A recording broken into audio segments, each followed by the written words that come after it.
Meus irmãos, a paz do Senhor. Uma boa tarde, né, a todos. É muito bom estar aqui com vocês. E eu gostaria de compartilhar uma reflexão acerca de um tema que eu penso que é muito atual e que é de muita importância, que é acerca da depressão, né? Eu gostaria de falar aqui em alguns minutos sobre o que é depressão, sobre tipos de depressão, sobre os sintomas da depressão e sobre o que a Bíblia diz sobre a depressão. Quando nós falamos de depressão, é um estado de humor angustiante. Geralmente, que se encontra em um estado de depressão, a vida não tem valor. As cores já não se encontram, as cores já não têm mais sentido, né? O céu que é azul não perde a sua cor. A alegria de viver, ela vai embora. É uma angústia sem nome, nós não conseguimos nomenclaturar essa angústia. É uma dor que não consegue ser dimensionada. Tá? Em síntese, eu diria que depressão é uma baixa no humor. E aí, quando a gente fala sobre depressão, que é uma baixa no humor, a gente tem níveis de depressão. A gente poderia, de maneira bem simples, classificar a depressão como leve, moderada e grave. O que é que diferencia a leve, a moderada e a grave? O que é que diferencia uma depressão da outra? Apenas a intensidade e a recorrência com que esses sintomas eles se manifestam. Uma outra coisa bem interessante é acerca dos sintomas. Os sintomas eles são... Você pode comer muito ou não comer nada, né? É sempre essas questões das polaridades. Ou come muito ou não come nada. Ou dorme muito ou não dorme nada. É sempre os extremos das coisas. Tudo que se faz é com muita intensidade, né? O sentimento de solidão, o sentimento, dependendo da depressão, se for a depressão grave, o sentimento suicida de forma contínua e constante. Não só o sentimento de solidão, mas o sentimento de estar solitário, de estar sozinho, essa busca por estar sozinho. Uma outra coisa bem interessante que a gente pode pensar é sobre os aspectos fisiológicos da depressão. Numa perspectiva fisiológica, temos 3 substâncias no nosso organismo que elas são denominadas como noradrenalina, serotonina e dopamina. São chamadas de neurotransmissores e são chamadas de neurotransmissores do humor.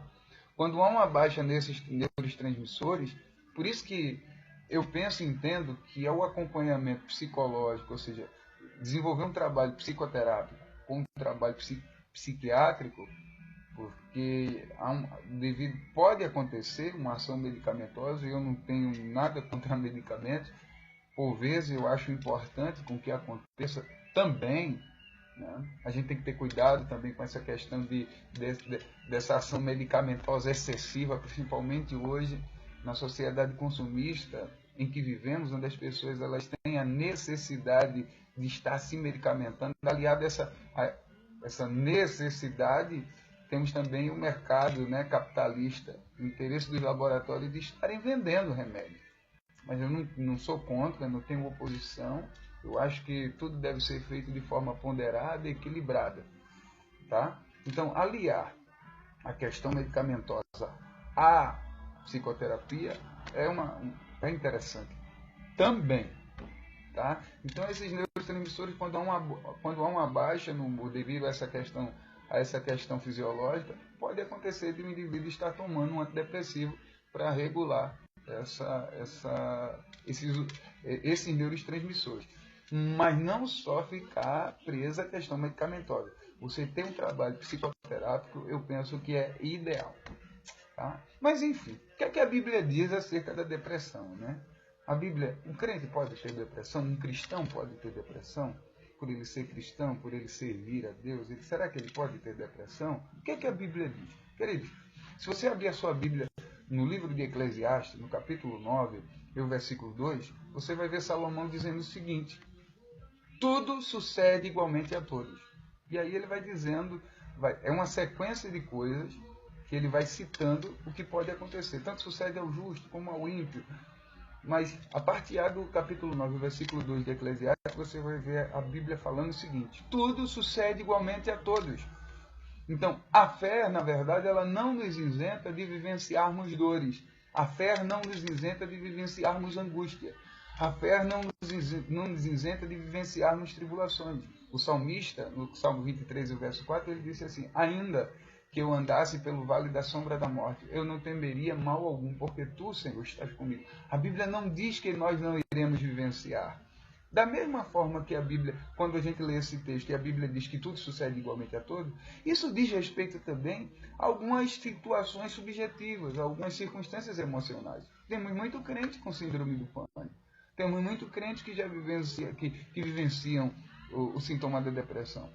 Pode ser de ordem espiritual, eu como cristão acredito nisso, pode ser de ordem espiritual sim, mas também pode ser de ordem fisiológica, pode ser de ordem psíquica, pode ter um punho aí, pode ter um respaldo devido à história de vida desse indivíduo e tantas outras coisas que eu poderia falar, mas o tempo não me permite. Mas o que eu queria dizer é o seguinte, que a Bíblia afirma que tudo sucede igualmente a todos. Exemplo disso é Elias. Elias vivenciou uma crise depressiva profunda que chegou a pedir a morte. E houve uma intervenção divina. E o último estágio foi na caverna, quando ele chega dentro da caverna, e Deus manda com que ele saia para fora, porque Deus queria mostrar para ele.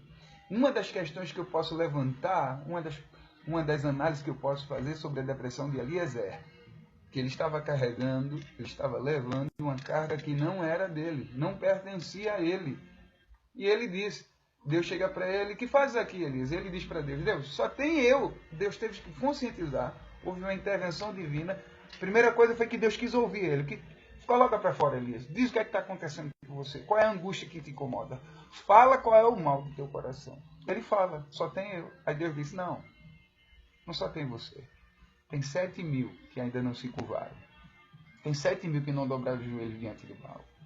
Diante daquilo, Deus estava trabalhando na perspectiva de conscientizá-lo. Houve uma devolução por parte de Deus para trabalhar as questões emocionais que ele estava vivenciando, né? A dor, a angústia, o sentimento de solidão, o sentimento de coisas inacabadas, né?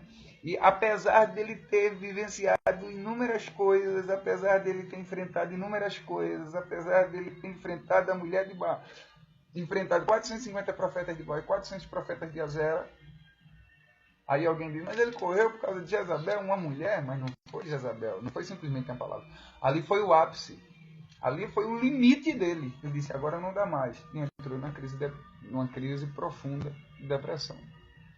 E houve uma intervenção divina. Naquela época não tinha psiquiatra, naquela época não tinha psicólogo, mas naquela época sempre houve, e sempre haverá Deus.